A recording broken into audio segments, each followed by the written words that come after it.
Hello everyone, welcome back. In this video, I will show you how to find Coinbase wallet account number or the address. So in order to do it, you first need to launch your Coinbase wallet, and here on the home page in the top you will be able to see your Coinbase wallet ID, which you can use as the Coinbase wallet number. So here, in order to find further wallet addresses, you need to tap on your profile icon, which would be in the bottom right hand corner of the screen.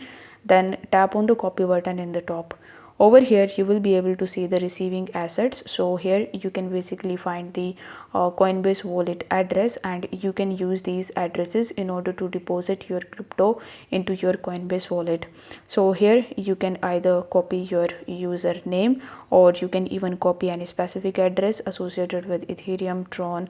If you tap on the other assets, you can even find the Solana, Bitcoin, Litecoin and Dogecoin, etc. addresses.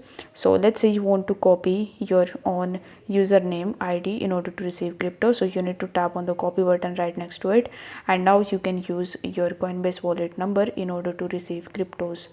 So I hope this video was helpful, and if it was, then don't forget to like the video and subscribe to the channel. Thank you so much for watching.